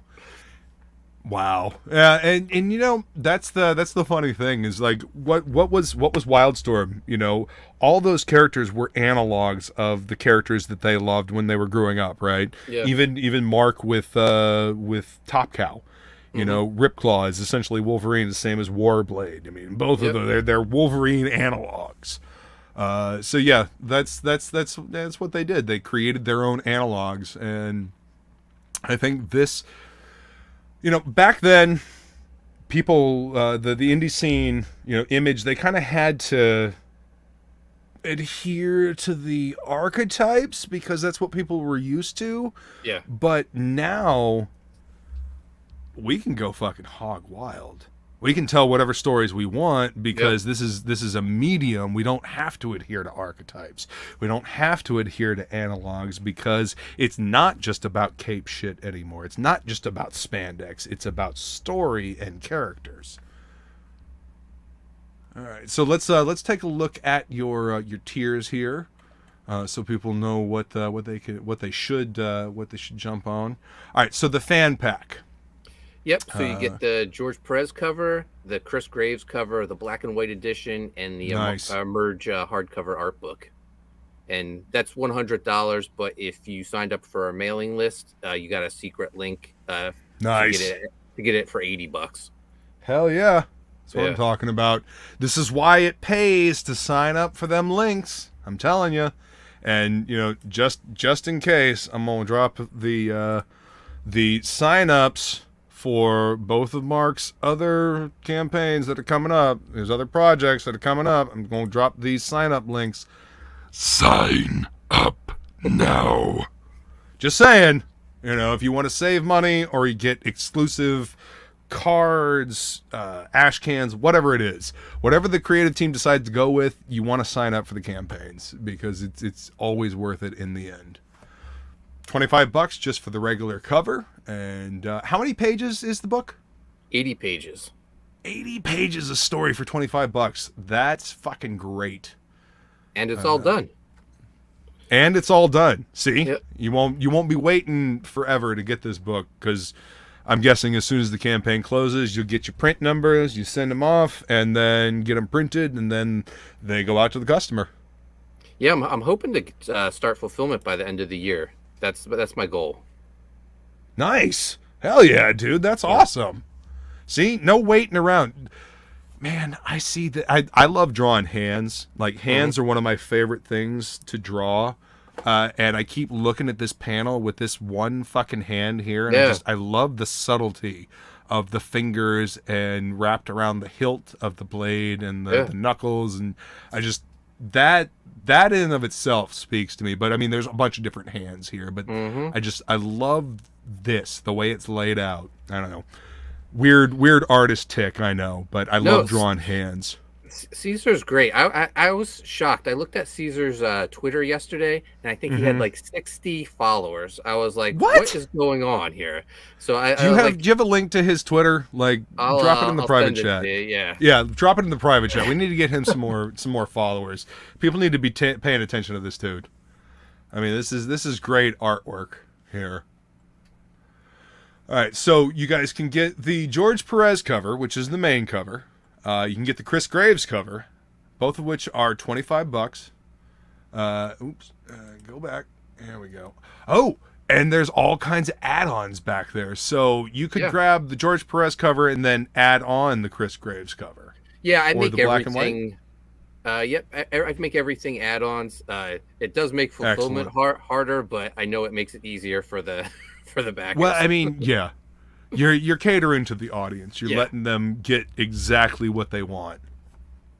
And I know that I've heard people say that in and of itself makes them feel, you know, that they're more likely to back because of that, because they know that they're not going to miss out on something that they, you know, might be worried about missing out on because they can't get this certain tier.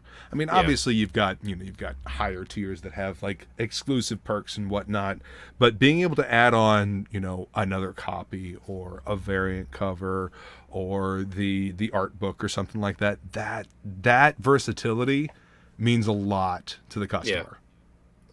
What's up, Verosaki? Good to see you. Thank you very much for coming to hang out. And I actually enjoy fulfilling the books, so I don't mind like putting together these custom orders. I don't know. I'm not being corny, but it's actually fulfilling. Like to put these together for the people who made it possible. yeah, man. I totally get that. This is passion, guys. This is passion for what you're doing. This is passion for the product that you're putting out. This is passion for telling the story and getting it in the hands of the customer, you know, down to the fulfillment. I mean, you guys saw what I opened up tonight. You saw how much care was put into packing that to make sure everything showed up in pristine condition, and everything did show up in pristine condition, man. This is a gorgeous package that I got with Viking Wolf. Like, I'm hats off, man. And, you know, I realized that, you know, the posters were rolled up, but I mean, I don't care. I mean, I'm from the old school where, you know, you'd look at posters like in a book and then you'd pick one out and it'd be rolled up, so you got to roll it out. So I mean, you know, whatever. They showed up undamaged, and I can flatten them out and put them in my book. And, you know, quality products gotten to you without damage. You know, that's one of our main goals here, you know, and succeeded with flying colors. So Fulfillment King continues, guys. Thank you. And $25 for the art book. You said that was 48 pages? Yep, 48 pages, hardcover. Heather's going to sign all the copies. Yeah. Guys, hardcover, 48 pages hardcover for $25. I mean, working in the comic shop, most of the time hardcovers like that would be $35-$40. You know, $29.99 is a price point that they'd like to tack on to, you know, hardcovers like that. So that's a great deal.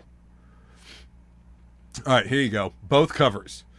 You get the George Perez, Caesar Madaro cover, Jam cover, and the Chris Graves cover to Loose Threads. Oh shit. Yeah, I added some of my back catalog stuff. I still have hang on now. A few of the LIIIIIV variant covers to US Assassin 3. Maybe the most popular cover I ever released for one of my books by Matt Martin. I wonder why. I mean, who did the cover art on that? Matt Martin. Nice. From Snowman, From Snowman, yeah. Yeah. Martin's good, man. He's got great line work. Michael Green says backer number 222 for Loose Threads. Hell yeah, Michael Green. Good to see you, brother. That is a cool cover. No, okay, and here's a 3-pack. You get the black and white, the Chris Graves, and the George Perez Caesar Madaro cover. Man, I mean, if you're not gonna grab like this one up here and, you know, get the fan pack with all the cool shit in it, I mean, you know, this is a good choice down here, and then you could tack on the art book, but at that point you might as well just go ahead and get this feature pack. Hopefully you signed up for the mailing list and save $20. Yeah. Again, sign up for those mailing lists, guys. It always behooves you to sign up for the mailing list. Oh shit! You're even offering U.S. Assassin 1 through 3 first prints. Yeah.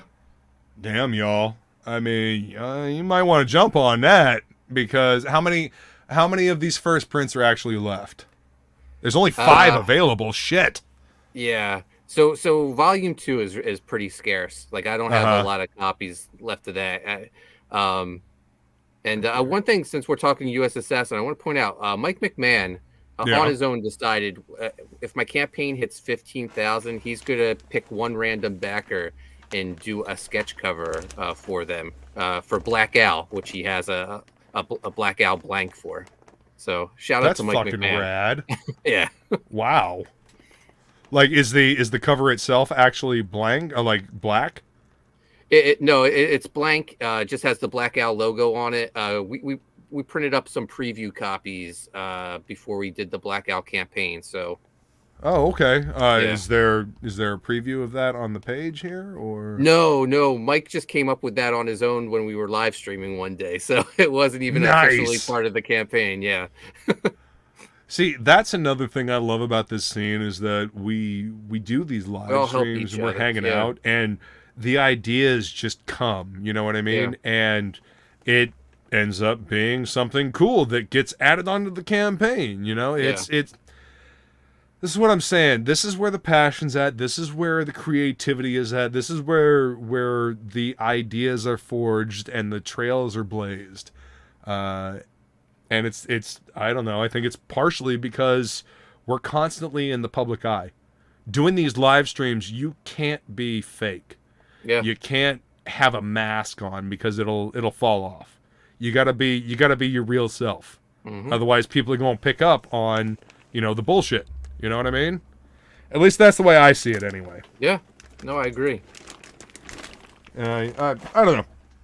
I would rather be a part of this indie scene than I don't know. Than trying to send off a portfolio to Marvel or DC and try to get work from them. That's really where it's at for me. I would rather be part of this indie scene. I'd rather create something of my own, or work with my friends on something that means something to them, than try to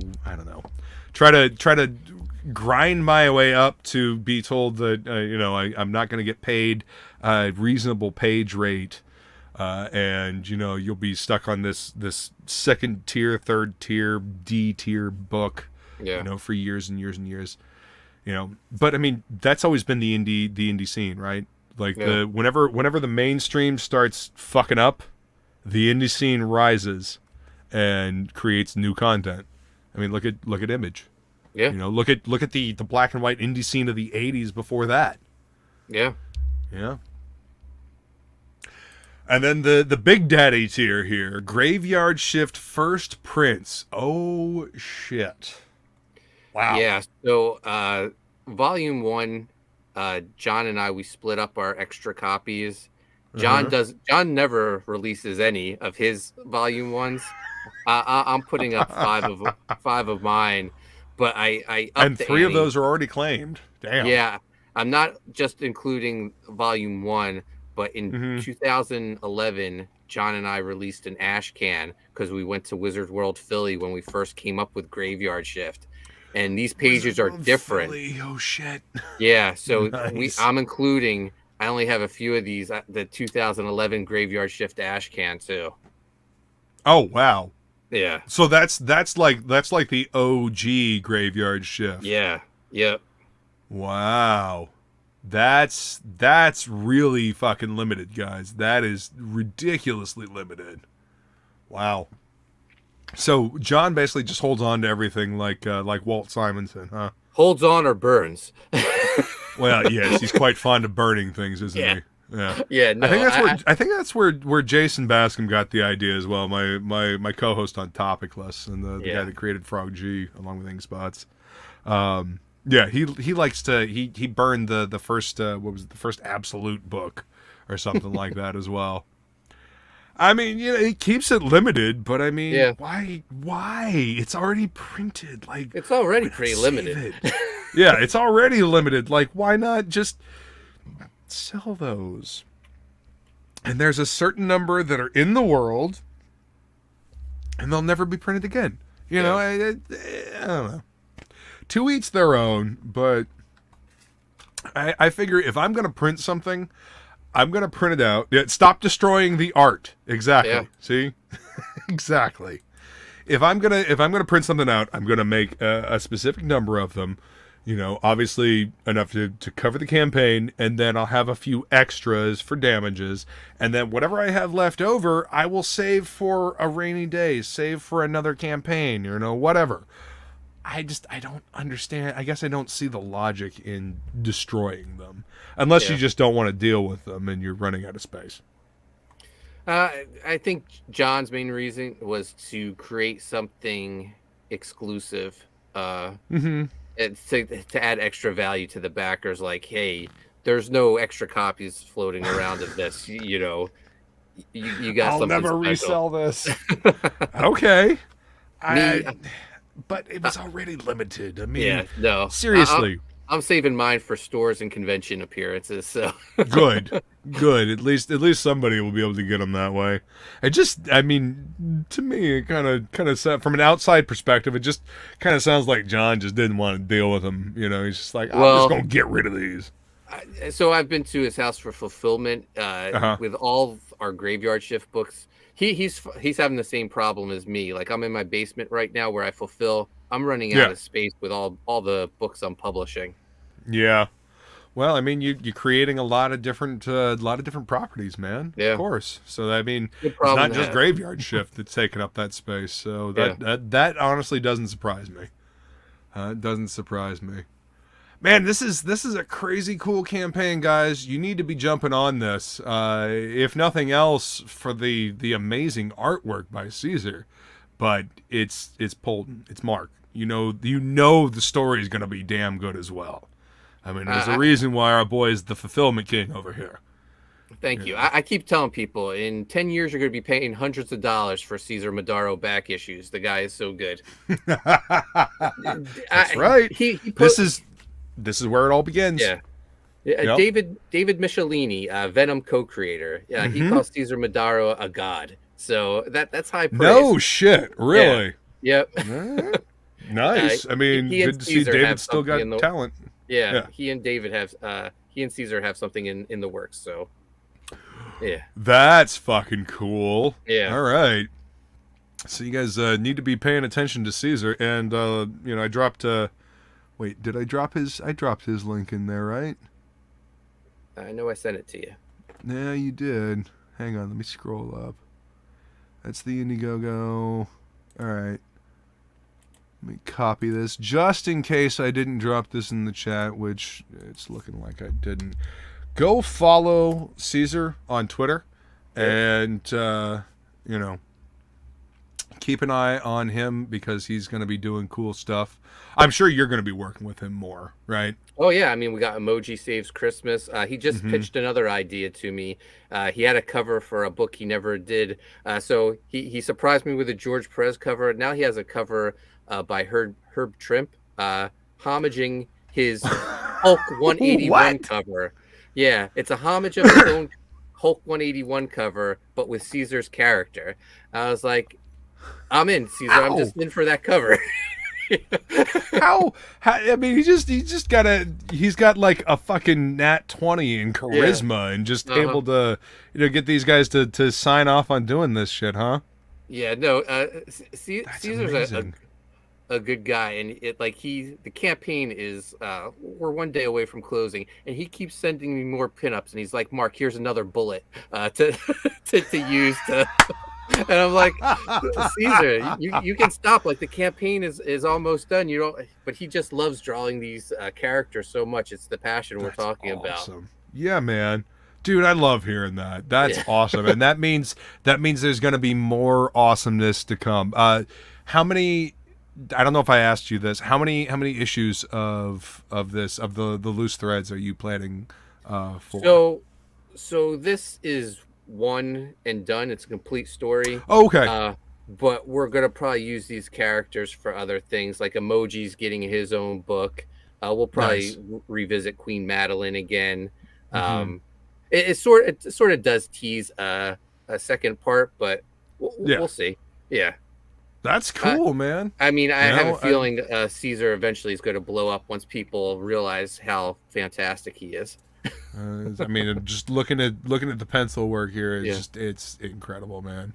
Makes me want to work harder at the stuff that I'm doing, and that's another thing I love about this scene is that I see people doing amazing stuff. You know, I see Jason and Ink Spots and Matt Barr doing amazing stuff, and I'm like, damn, I gotta work harder. I see Dan Plagle, you know, and Billy Basco doing amazing stuff. I see Reenie doing amazing stuff, and I gotta work harder, you know. So it's inspiring to see.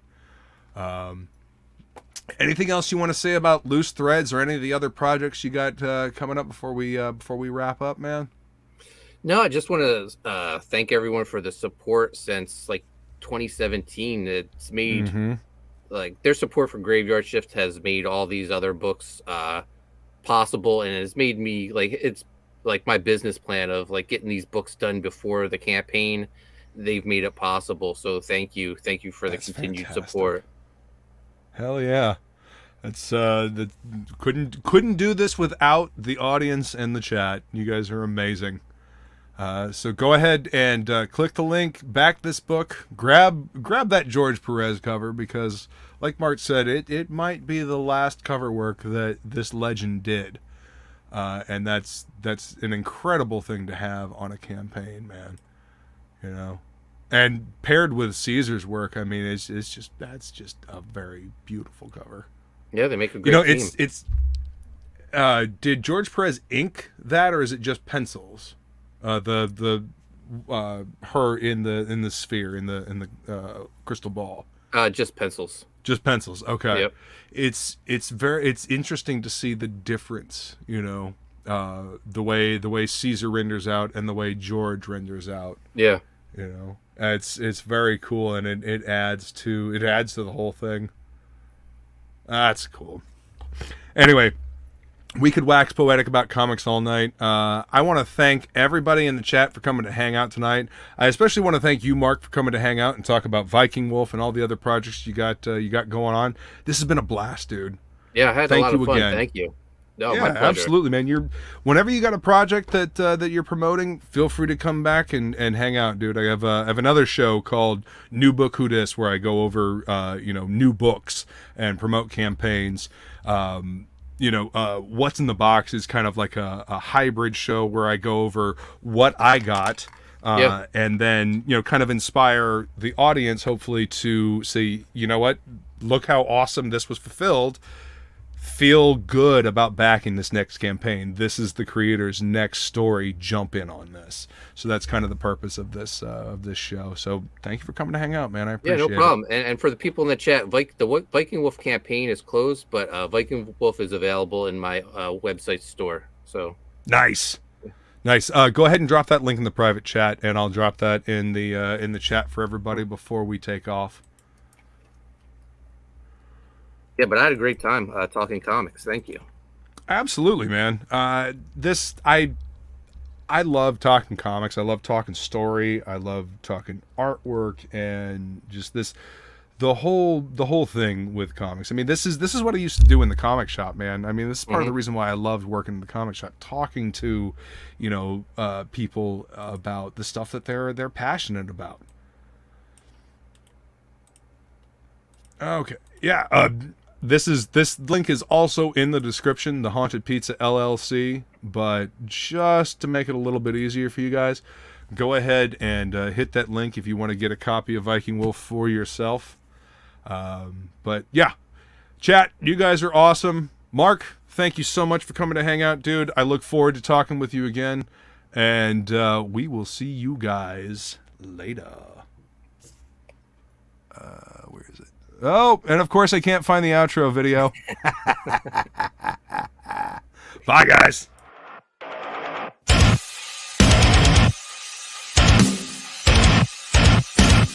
It seems that envy is my sin. Oh, what's in the box? What's in the fucking box?